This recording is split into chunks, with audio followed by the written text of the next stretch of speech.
kaya ang pagkawala ng mga bagay-bagay sa ating buhay. Salamat o Diyos dahil kahit anong mawala, nandyan kayo. Nangako kayo, you will never leave us nor forsake us. Turuan niyo po kami ngayon na bigyan ng katotohanan sa buhay namin yung napakagandang pangako niyo na yon. Patawarin niyo po kami sa mga kasalanan namin, linisin kami o Diyos. Kami nagpapasakop. Hinihingi sa iyo, Panginoon, ang kapatawaran ng mga pagkukulang. Nagpapalinis sa pangalan ng iyong anak na si Jesus at humihingi ng pagpapala. Turuan niyo nga po kami, bigyan niyo kami ng kaliwanagan. Isipin namin, Panginoon, ang mabuting mga bagay na ikagagalak niyo at nawa, palakasin niyo kami. Lalong-lalo kung kami dinadalaw ng mga pagkawala ng mga kung anong bagay na pinahahalagahan namin. Mangusap kayong may kapangyarihan, palayain niyo kami mula sa mga pagsisinungaling sa amin na aming puso at makapamuhay kami, Panginoon, bilang mga taong malalaya dahil pinalaya ng iyong anak na si Jesus. Turuan niyo po kami, kayo pong maging tunay na tagapangaral. Dalangin namin ang lahat ng ito sa ngalan ng iyong anak na si Jesus, aming Panginoon at tagapagligtas. Let's take a look at Job's super case. Hindi siguro natin pwedeng pagsawaan ang kwentong ito kahit paulit-ulitin madalas sapagkat sobrang lakas ng kapangyarihan ng mga katuruan nito. Job's super case is a case that really deserves revisiting all the time. What was Job standing before God and men? Job 1:1-3 gives us a glimpse into his standing before everybody. Ano ba ang status niya sa buhay? In the land of Uz, there lived a man whose name was Job. This man was blameless and upright. He feared God and shunned evil. He had 7 sons and 3 daughters, and he owned 7,000 sheep, 3,000 camels, 500 yoke of oxen, and 500 donkeys. He had a large number of servants. He was the greatest man among all the people in the east. So he was a very godly man. Yan ang kanyang katayuan sa buhay. He was very, very rich, and he was a very, very blessed man. So you'd think he's very, very secure. Ano pa nga naman ang aalalahanin kung ikaw'y makadiyos, napakayaman mo, pinagpapala ka, sikat na sikat. But then let's take a look at Job's trial. Job 1:6-12. One day the angels of the Lord came to present themselves, and Satan also came with them. The Lord said to Satan, "Where have you come from?" Satan answered the Lord, "From roaming through the earth and going back and forth in it." Then the Lord said to Satan, "Have you considered my servant Job? There is no one on earth like him. He is blameless and upright, a man who fears God and shuns evil." So minsan ay humarap si Satanas sa Diyos at sabi ng Panginoon, ano masasabi mo tungkol kay Job na napakatino, napakahusay, napakalinis ng pamumuhay? No? Ikaw ba ay merong maipipintas sa kanya? Job 1 rather, 6-12. Does Job fear God for nothing? Satan replied, "Have you not put a hedge around him and his household and everything he has? You have blessed the work of his hands, so that his flocks and herds are spread throughout the land. But stretch out your hand and strike everything he has, and he will surely curse you to your face." Sabi, wala naman ako maipipinta sa kanya kasi wala namang kulang sa buhay niya eh. Lahat ibinigay niyo na. Ang yaman-yaman niya. Sikat na sikat. Siyempre, godly. Pero subukan yung bawiin niya mga yan. Subukan yung tanggalan siya ng mga pagpapala at isusumpan niya kayo ng harap-harapan. Verse 12, the Lord said to Satan, "Very well then, everything he has is in your hands. But on the man himself do not lay a finger." So ang sabi ng Panginoon, sige, pinapayagan kita na ilagay sa pagsubok si Job. Lahat ng ari-arian niya na galing sa akin, pwede mong galawin. Huwag na huwag mo lang gagalawin yung katawan niya. Puwera siya. Lahat lang nasa labas ng katawan niya. Siya, hindi. So this very godly man was going to have a very, very difficult life. He's going to suffer loss of wealth. Kasi yun ang paratang sa kanya ni Satan eh. Makadiyos lang naman yan kasi mayaman. Subukan mo papaghirapin. So, sige, bahala ka kung anong gusto mong gawin. Huwag mo lang siyang gagalawin, puwera ang katawan. So let's take a look at Job's great loss. He lost wealth. He lost things. Kayamanan, mga bagay-bagay. Paano nangyari yon? Napakasakit, Kuya Eddie. Job 1:13-15. One day when Job's sons and daughters were feasting and drinking wine at the oldest brother's house, a messenger came to Job and said, "The oxen were plowing and the donkeys were grazing nearby, and the Sabaeans attacked and carried them off. They put the servants to the sword, and I'm the only one who has escaped to tell you." So anong unang nawala kay Job? Mga katulong, mga alipin na noong unang panahon, binibilang na kayamanan, wealth. He also lost oxen and donkeys. Ang kanyang mga alagang hayop na napakaraming nagpapayaman sa kanya, ninakaw ng mga bandido. So this terrible thing was caused by men.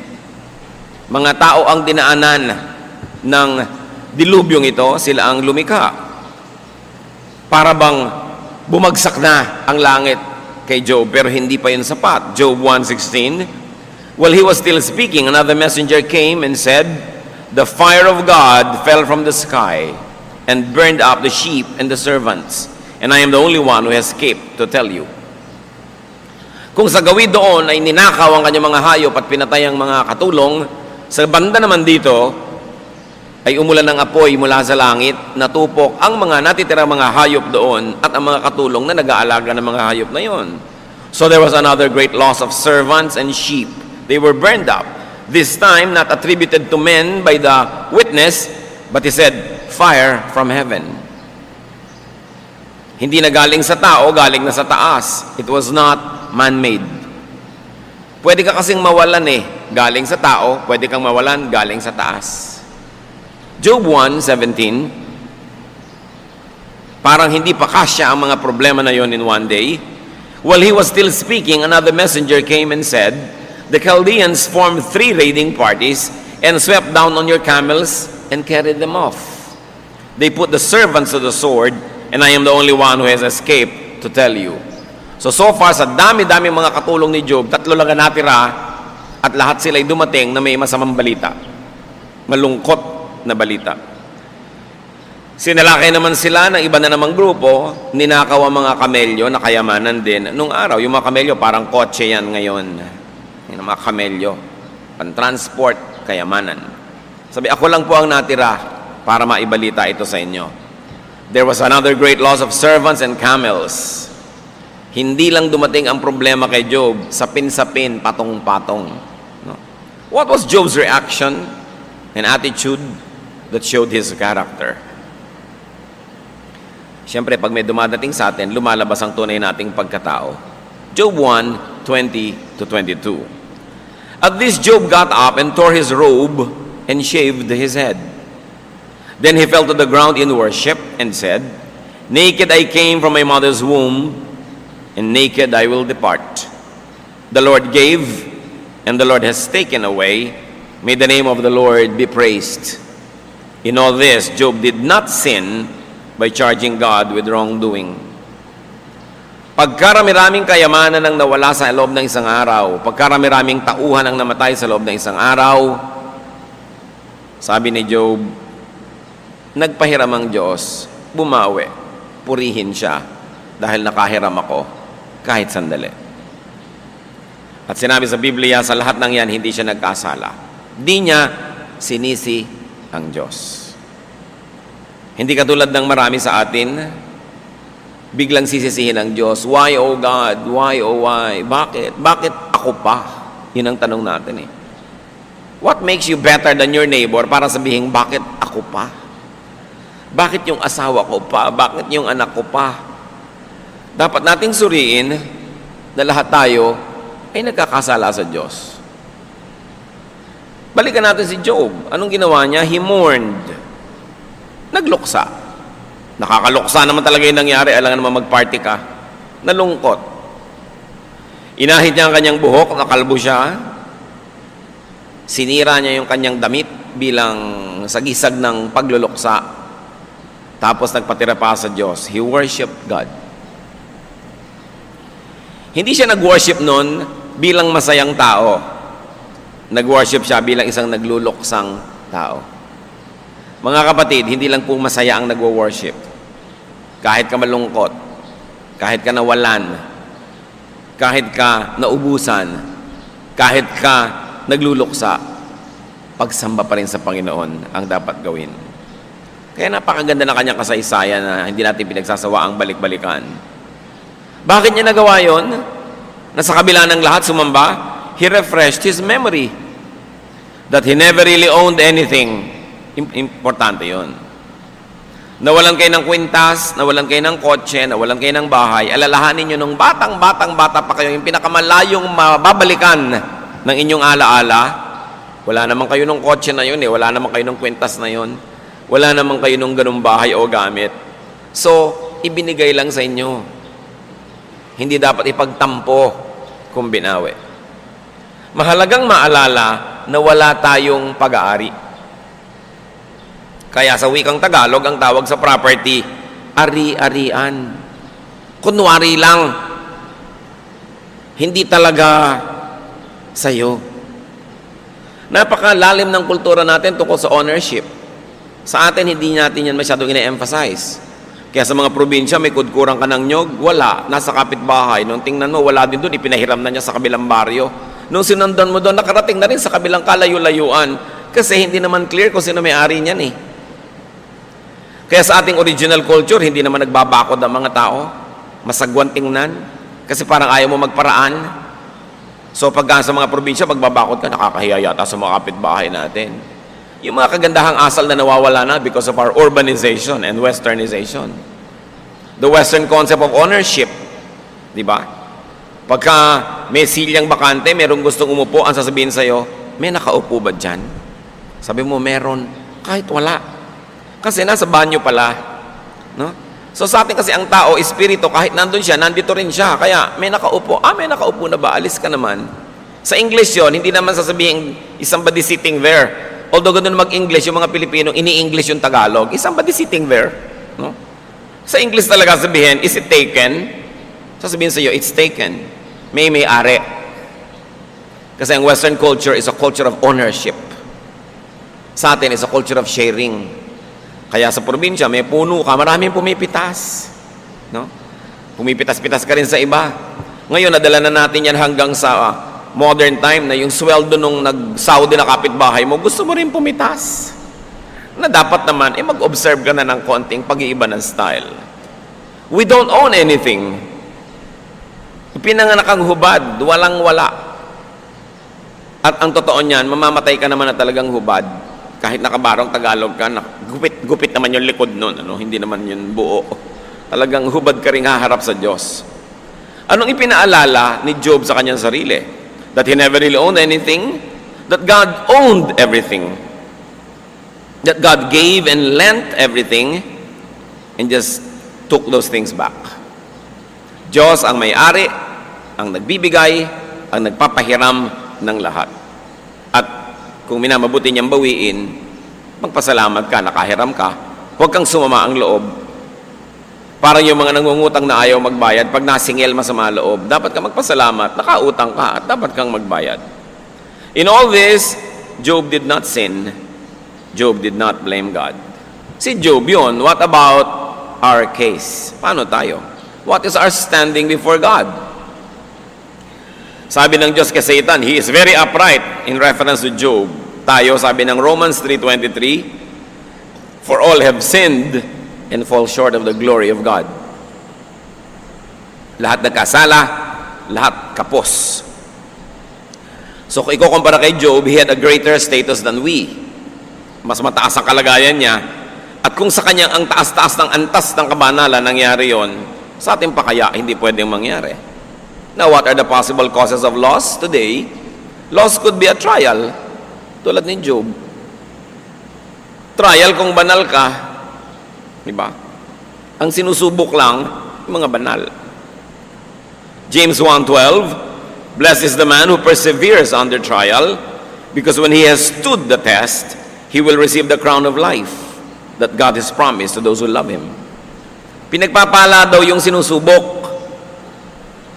Kasi, pag pinayagan ng Diyos na subukin ka, sukat ka niya eh. Alam niya ang ending, mananalo ka. Kaya ang sabi sa Bible, God does not permit us to be tempted beyond our strength. But with the same temptation also gives us a way out. Pag pinayagan ng Diyos na ikaw ay magdaan sa pagsubok, sukat niya ang kakayahan mo, binibigyan ka lang niya ng oportunidad na magkamedalya. Pero pwede mong ipatalo ang laban kung hindi mo gagamitin ang iyong lakas na ibinibigay ng Diyos. Pwede maging talo ka, pero hindi dahil ipinatalo ka ng Diyos. Kasi nagpatalo ka. Kasi ang sabi, hindi ka papayagan na magkaroon ng anumang mga pagsubok na hindi mo kaya. At kasama ng pagsubok, ibinibigay din ng Diyos yung paraan para makaiwas ka at magtagumpay. So it could be trial, or it could be training. Sasabihin mo, wala naman akong ginawang masama. Bakit ako nagkakaganito? Baka trial. O kaya, sasabihin mo uli, bakit ako nagkakaganito? Pwedeng training. Hinahanda ka ng Diyos sa maraming mga magagaling at dakilang bagay. 1 Peter 5:10, and God, after you have suffered a little while, will Himself restore you and make you strong, firm, and steadfast. Para yung mga athletes, tinetrain, ang mga singers, tinetrain, kahit sino na may specialization, tinetrain, hirap na hirap during training period, pero during the competition, madali na, nananalo na. So kung dumarating sa atin yung pagsubok, may mga bagay na nawawala sa atin, baka training yan, kung hindi trial. Ngayon, kung hindi training, hindi trial, meron pa tayong pwedeng isipin. It will be fruit of our sins. Results of our shortcomings. Galatians 6:7, do not be deceived. God cannot be mocked. A man reaps what he sows. Nagtanim ka ng hindi mabuti, syempre, hindi mabuti nga anihin mo. Pinapahiram ka ng magandang bagay, winawaldas mo, babawiin. Hindi ka naman magandang pahiramin eh, sayang. Binibigyan ka ng magagandang bagay, hindi mo pinapalago, hindi tumutubo ang Diyos, binabawi. Tulad dun sa parable of the talents. Binawian, yung ayaw, palaguin yung ibinigay sa Kanya. Ngayon, kung hindi siya trial, hindi training, hindi pa rin fruit of your shortcoming, hindi mo masabing, wala naman ako maisip na masamang nagawa ko, ba't ako nagkakaganito? Well, Solomon has another proposal. It could be time and chance. Ecclesiastes 9:11, sabi ni Solomon na pinakamarunong na tao, I have seen something else under the sun. Alam niyo, may napansin pa ako isang bagay. Napansin niyo ba? The race is not to the swift, or the battle to the strong, nor does food come to the wise, or wealth to the brilliant, or favor to the learned. But time and chance happen to them all. Sabi niya, alam niyo, sa karunungan ko at pag-aaral ko ng buhay, may napansin ako. Hindi laging nananalo sa karera ang mabilis tumakbo. Hindi laging nananalo sa giyera yung malakas. Hindi laging kumakain ng masarap yung matalino. Hindi laging pumupunta ang kayamanan sa magagaling o sa mga aral. Sabi niya, alam niyo, kung minsan, swerte-swerte lang. Sabi niya, time and chance happen to them all. Walang objective reason na tagkataon. Sa nilaki-laki ng langit, nalaglag yung Skylab o mga spare parts ng satellite, ikaw namang naglalakad, sa'yo pang ulo tumama, time and chance na yon. Nandun ka kasi eh. No? Kung nahuli ka lang ng isang minuto, o lumiko ka lang ng isang dipa, hindi ka sana tinamaan. Nandun ka kasi. Hindi lahat ng bagay mayroong dahilan. Meron talagang nagkakataon. At kung ayaw niyong maniwala sa swerte-swerte, huwag akong giyerahin nyo. Si Solomon, siya ang may sabi niyan, kinukwento ko lang sa inyo. Sabi yan ni Solomon. So, ano ba ang nangyayari sa atin, mga kapatid? We lose things. Nawawalan tayo. Sino sa inyo nawalan ng cellphone kahapon? Siguro yung nawalan ng cellphone kahapon, 3 months ago nawalan din. 9 months ago nawalan din. Kasi yung mga nawawalan ng cellphone, sila naman ang sila yung nawawalan eh. Siguro burara. Yung mga nadudukutan, sila na lang lagi ang nadudukutan. Siguro kasi yung pera nila nakaluwa sa bulsa nila, nakatingin sila sa langit. Yun naman ang yun hindi ba? Yung nagugulpe, laging sila yung nagugulpe. May mga taong takaw gulpe. Paano naglalakad pa lang, nakakainis na ang itsura, talagang parang sinasabing gulpihin mo ako. Pagpabalik-balik sa inyo ang malas, hindi na malas yun. Sobrang chance para malasing kayo, di ba? Pag rule na ng buhay nyo yun, meron kayong sistema na dapat baguhin.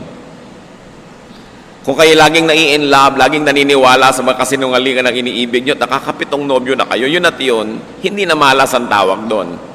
May ibang tawag doon, alam nyo. Di ba? So nawawalan tayo ng pera, nawawalan tayo ng mga puhunan, nawawalan tayo ng bahay, sasakyan, mga makina, mga kasangkapan, nawawalan tayo ng mga alahas, sari-sari. Nangyayari yan. Pero ang mahalaga, what is our reaction? What's our attitude? That shows our character. We can learn from Job. Pwede tayong matuto mula kay Job. Ano bang ginawa niya? Like him, we can mourn. Pwede naman tayong magluksa eh. It's valid. It's all right to feel bad. Kahit ka Kristiyano, kahit ka banal, okay lang malungkot, okay lang manghinayang, tama lang na malumbay. Panapanahon yan eh. Ecclesiastes 3:1 and 4, there is a time for everything, and a season for every activity under heaven. A time to weep, and a time to laugh. A time to mourn, and a time to dance. Kung nawalan ka, panahon yan para malumbay, malungkot, manghinayang. But like Job, we can and we should review the facts. Dapat din nating gunitain, pag-aralan, sariwain ang katotohanan. At ito, kung meron akong matatandaan nyo sa buong maghapon na ito lang ang tandaan natin mga kapatid, we don't own anything. Wala tayong pag-aari. Lahat ay ari-arian. Kunwari lang. Pahiram lang. Everything we have is God-given. Therefore, everything we have is borrowed. Hiram lang. Psalm 24:1, the earth is the Lord's and everything in it, the world and all who live in it. Ang mundo, ang lahat ng nasa mundo, gumagalaw dito, nakatira dito, nakalagay dito sa Diyos. So wala naman talagang nawawala. Nawala yung cellphone mo, lumipat lang naman sa kamay ng iba, wala naman talagang nawala. Andiyan pa rin yan. Diba? At wala ka namang nabibili. Mayroong isang magandang halaman sa Bulacan Garden, binayaran mo na ang mahal-mahal, dinala mo sa bahay mo para doon lang malanta.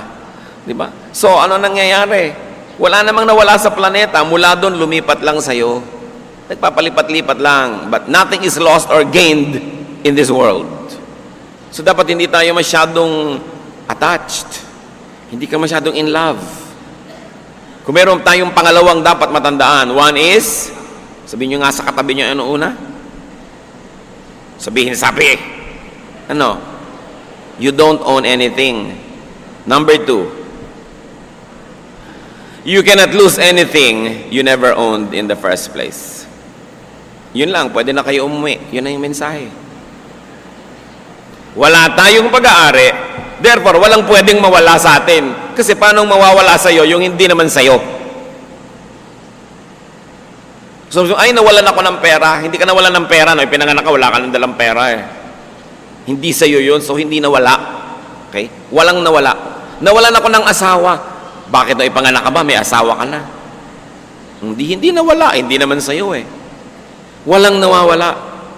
Alam nyo kung bakit tayo nagdurusa? People suffer loss because they are deceived into thinking as owners.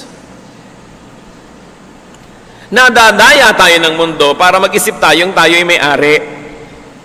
Wala tayong pag-aari. Kaya talaga napakaganda ng wikang Tagalog eh. Ari-arian. Pag ginamit sa Tagalog yung salitang ari, yun ang private part mo, talagang sayo na yun. Di ba? Itagu-tagumot sayo. Pero yung mga bagay-bagay, ari-arian lang. Kaya hindi ka dapat masyadong in love. We do not even own our bodies. Itong katawan na to, pag sinabi niyong katawan ko, sabihin niyo nga, sino yung nagsasalita? Sino? Pag sinabi niyong ito ang katawan ko, So, sino yung may-ari sa katawan mo? Sino yung nagsasalita? Hindi ikaw. Di ba? No? Yung salitang, ito ang katawan ko. Katawan ko. So, nakahiwalay pala ako sa katawan na ito para masabi kong akin siya. Ano yun? Sabi sa 1 Corinthians 6, 19 and 20, you are not your own. You were bought at a price. Kahit nga sarili nating katawan, hindi atin eh. Kaya pag sinasabi mo, this is my body, hindi yun totoo. Kahit ang katawan natin, Diyos ang lumikha, Diyos ang maibigay. At kung tayo ay tumanggap sa Panginoong Jesus, yung Espiritong tumatahan sa atin, yun ang may-ari ng katawan. Sabi, you were bought at a price, so glorify God in your bodies. Your body is not for you to give away. Your body is not for you to destroy. It is not your own. So yun ang ating isipin. Paano naman ako mawawalan eh? Wala naman ako talaga. So hindi naman akin yun. Nakahiram lang ako. Like Job, we can and we should worship God in spite of our perceived loss. In fact, we should worship God because of our perceived loss. Nawalan ka na pala, lalo ka dapat sumamba sa Diyos. Magtatampo ka sa Diyos, di lalo ka nawalan. Sa kabila ng kawalaan, in fact, dahil sa kawalaan, dapat lalo kang lumapit sa Diyos. All the more that you need God, all the more that you need to be close to God. Si David, nung nag-aagaw buhay ang kanyang munting anak na may sakit, hindi kumain, nag-ayuno, nagdasal, hindi naligo, hindi nag-ahit. Walang ginawa kundi manalangin. Sabi niya, baka dinggin tayo ng Diyos. Todo na to. Walang kainan, walang liguan, walang gagawin kundi magdasal. Namatay yung bata. Naranasan niyo na ba yan? Kahit kutakot-takot na dasal, sino nang tinext niyo? Prayer brigade, prayer warriors, storming the gates of heaven, prayer, prayer, prayer. Namatay pa rin. Yung ipinagpe-pray. O bumagsak ka pa rin sa exam. O kung ano man yon, nabigo ka pa rin. Anong gagawin mo? Si David, tulad ni Job, may halimbawa. 1 Samuel 12:20. Nung malaman ni David na namatay pa rin yung bata, then David got up from the ground. After he had washed, put on lotions, and changed his clothes, he went into the house of the Lord and worshipped. Anong gagawin nyo pag nawalan? Maligo, magpabango, magbihis, sumamba. Nawala na nga kayo, hindi pa ganun ang gagawin nyo, madodoble ang kawalan. Hindi siya naintindihan ng makatulong. Sabi, bakit po kayo ganyan nung buhay yung bata? Ang lungkot nyo. Ngayong namatay, mukhang sumaya pa kayo. Hindi ako sumaya, sabi niya. Nung buhay pa, may magagawa pa tayo eh. Ngayon namatay na, wala na. Ano pang gagawin natin? Sumamba tayo, yun ang dapat natin gawin. Alam nyo kung kailan nyo pwedeng gawin yun, mga kapatid? Yung pag may namatay, magbibihis kayo, magpapabango, kakain. Kung nung habang nabubuhay, ay pinanalangin nyo, pinaglingkuran nyo, ginawa nyo lahat ng magagawa nyo, tapos namatay pa rin, tumigil na kayo sa kalungkutan. Nagawa nyo ng gagawin nyo eh. Pero kung wala naman talaga kayong ginawa, talagang dapat kayo malungkot niyan. Diba? Kaya dapat yung ginagawa mo para sa mahal mo sa buhay, habang buhay. Para kung namatay, pwede kang maligo, magpabango. Huwag niyong paniwalaan yung mga matatanda sa probinsya na ayaw kang papaliguin pag may namatay. Ang miserable na ng itsura mo kasi. Pero alam nyo, meron din kahulugan nyo kasi nung araw yung mga banyo ng mga bahay ang lalayo eh. Tapos ang daming naglalamay, balot ka ng tuwalya, dadaan ka, excuse me, para ka lang maligo doon sa batalan, nakita ka na ng lahat ng naglalamay, kaya ka hindi pinapapaligo. Ngayon naman, may private banyo ka, pwede nang ibahin ang tradisyon. Ang atin po mga tinatawag ng mga pamahiin, may practical use lahat yan. Yung sabihin, ay huwag kang luluha doon sa namatay, bla bla bla. Kung ano-ano lang yun, pero ang ibig sabihin lang, take control of yourself. Ganun lang. Very, very practical. Yung, huwag kayong magwawalis dahil may patay.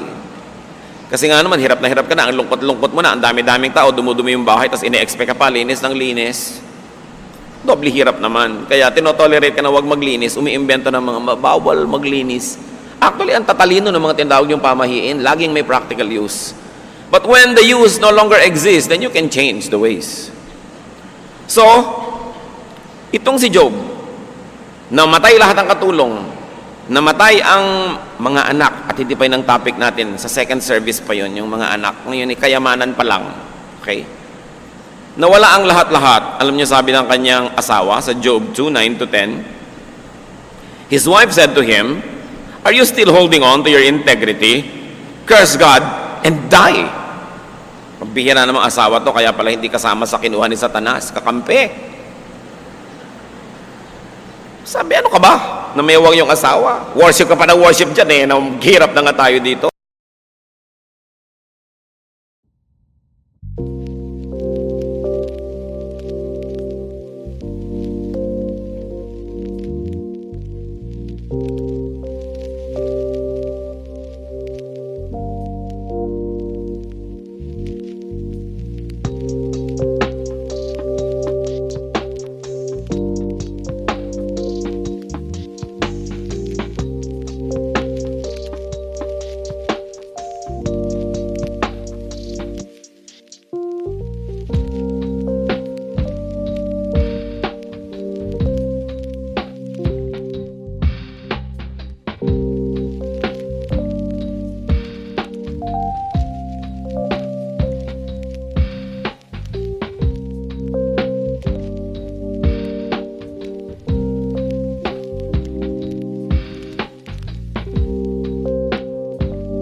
Ba't di mo nalang murahin ng Diyos? At tas mamatay ka na rin.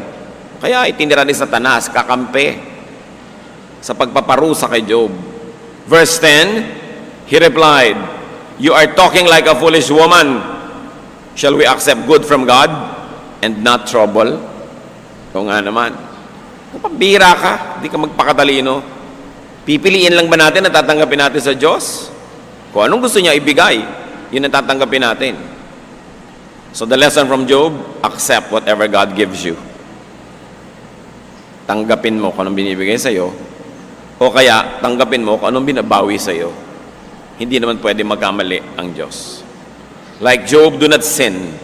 Do not blame God. Especially, do not turn away from God. In fact, get closer to God. Yun na lang ang defense mo. Lumapit ka lalo sa Diyos. So, Job passed the test. At dahil, in flying colors, he passed the test, Job 42:12 tells us, the Lord blessed the latter part of Job's life more than the first. Sa makatuwid, kung gaano karaming kayamanan ni Job nung una, bago nalipol, dinoble pa ng Diyos. At kahit namatay lahat yung anak niya, binigyan siya ng pagkahaba-habang buhay na nagkaroon pa siya ng mga anak na higit pang magaganda at higit pang mas magagandang lalaki.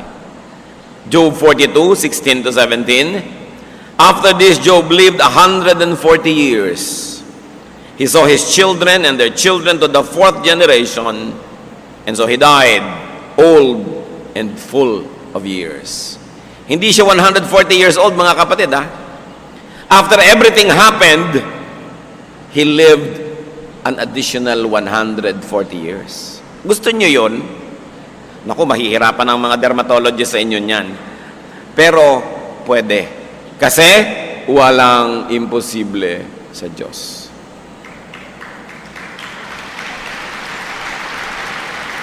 Sabi ng anghel kay Mary, nung sinabi ni Mary, kadalaga kong tao, magbubuntis ako, Luke 1:37, nothing is impossible with God.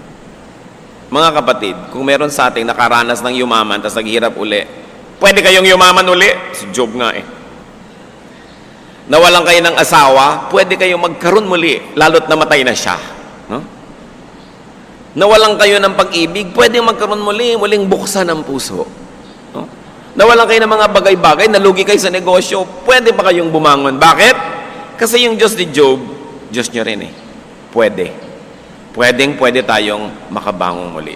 Ang ganda ng kasaysayan. When facing and suffering loss, do a Job. Trust God. Magtiwala. Pag nawawalan na kayo ng mga bagay-bagay, nawawalan na kayo ng mga tao sa paligid, tiyakin yung hindi kayo mawawalan ng pananalig. Kasi yun na lang ang natitira nating yaman at pag-asa. Proverbs 3:5, trust in the Lord with all your heart and lean not on your own understanding. Huwag kang magtiwala sa sarili mong dunong, sa sarili mong karanasan, sa sarili mong logic. Sometimes, hindi logical sa ating standard ang ginagawa ng Diyos. Sabi niya, lagi kang magtiwala and entrust yourself to God. Nawawalan ka na nga, kanino pa ipagtitiwala ang sarili mo? Dapat sa Diyos. Hindi kung kanino. Jeremiah 29:11, sabi ng Diyos, for I know the plans I have for you, declares the Lord. Plans to prosper you and not to harm you. Plans to give you hope and a future. Pwede nating angkinin ng pangako na ito. Sabi ng Diyos, may plano ako sa iyo. At hindi masama ang plano ko para sa iyo. Ang plano ko, payamanin ka, hindi ka saktan, bigyan ka ng pag-asa, isang magandang kinabukasan. May plano ang Diyos. Dapat tayong magtiwala at dapat tayong sumunod. At kung tayo nawalan, on a practical level, do what you can to regain lost things. Kumilos ka uli. Nalugi ka pala, mamuhunan ka uli, kahit konti-konti na naman. Siguradong may natutunan ka na sa nakaraan mong pagkalugi, better ka na ngayon. Dapat magtrabaho uli, sikapin muli. Nasaktan ang puso mo, pagalingin mo, tapos magmahal ka uli. Kailangan, handa ka na bawiin ang mga nawala. Proverbs 14:23, all hard work brings a profit. Pag nagsisikap, meron kang pakinabang. Sabi ng matatanda, pag may tiyaga ay nilaga. Pag may isinuksok, may nabubunot. Alam nyo kasi yung teorya na yun noon, ang mga bubong nung araw nipa, sapin-sapin na ganon. Pag nagluluto ka, halos abutin mo yung bubong mo. Abot mo. So pag may pera ka, isinuksok mo doon, sabi niya, may mabubunot ka. Pag may tinago ka, meron kang ilalabas sa pangangailangan. It's very important. Meron pa bang isang dahilan kung ba tayo nawawalan, mga kapatid? Nawawalan tayo para yung kamay natin mawalan ng hawak, para muling maging bukas, para tumanggap ng bagong pagpapala. We lose to find. We lose so that we can be empty enough to receive new blessings. Kaya kung nawalan kayo ng boyfriend, ang lungkot-lungkot nyo, huwag nyo isipin yan. Binibigyan lang kayo ng pagkakataon ng Diyos na maging bakante para dumating yung mas mahusay. At pag dumating na yung mas mahusay, pupunta ka kay X. Sabihin mo kay X, "Thank you very much that you were such a monster. Kung hindi sana ako natauhan at hindi ako magkakaroon ngayon itong Mr. Right." Idalangin nyo pagka kayo nawala ng ganon, lalo't inapi-api kayo, kinawawa-kawawa kayo, pasalamat kayo't nawala. Ngayon, bakante kayo para tumanggap ng bagong pagpapala. Kaya lang, huwag naman yung pag nakita nyo si X, nakayuko kayo sa lupa dahil yung bago nyo ngayon, worse. Para ka naman hindi natutunon. No, kailangan sasabihin mong, "Thank you so much, it did not work." No? Salamat na lang hindi siya nag-work kasi kung nag-work yun, hindi ko makikita tong isang to. Live in that hope. Because as they say, when God closes a door, He opens a gate. Hayaan nyo magsara ang Diyos. Alam niyang ginagawa niya. Meron siyang ibang bubuksan kung ikaw ay anak niya at ikaw ay nananalig, sumusunod. Even if Job's happy ending doesn't happen exactly to you, be exactly like Job in sticking closely to God. Gayahin natin si Job, kahit yung ending hindi ganun, kahit hindi ka mabuhay ng plus 140 years, kahit ano pang maging wakas niyan, tularan natin siya, hindi siya bumitaw sa Diyos. Isaiah 40:31, "But those who hope in the Lord will renew their strength." Nangihina na pala kayo, ang gawin, hope in the Lord. Babalik ang lakas. So they soar on wings like eagles. They run and will not grow weary. They will walk and not be faint. In other words, you will go beyond the ordinary. So what's your antidote to pain due to loss? Kanina pa natin pinapaulit-ulit, ano ba talaga ang pangontra sa hirap ng loob pag nawawalan? Do not be attached to things. Do not be attached. Kung nandyan, salamat. Kung wala, salamat pa rin. 1 John 2:15-17, "Do not love the world or anything in the world. The world and its desires pass away, but the man who does the will of God lives forever." So what have you lost? What do you fear losing? May tanong ako, huwag muna kayo magsara ng mga notes nyo. Anong kinakatakot nyo mawala, kapatid? Usually, yumaman ka na, ang number one mong fear, maghirap muli. Usually, nakakita ka ng, "Wow, jackpot, ako sa papa ko ngayon." Takot na takot ka nang mawala yan. Nakarating ka na sa isang level ng pamumuhay na ang taas, ang takot mo bumaba uli yun. Alam niyong dapat gawin kung natatakot tayong ganon, mga kapatid? Practice. Mag-practice kayo na mawalan. Para kung sakaling dumating, huwag naman, medyo sanay kayo. Halimbawa, marami kayong sasakyan, 30 taon na kayo hindi nakakapag-bus, paminsan-minsan mag-bus kayo.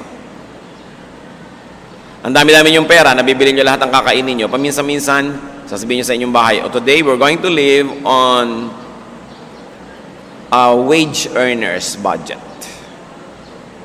Sa 3 araw, kakain tayo ng kinakain ng mga minimum wage earners. Practice. Sanay kayo lagi naka-aircon. O ngayon, mga 2 araw wala tayong aircon. Mag-practice. Kung dumating man, medyo may rehearsal ka, hindi masyadong shocker.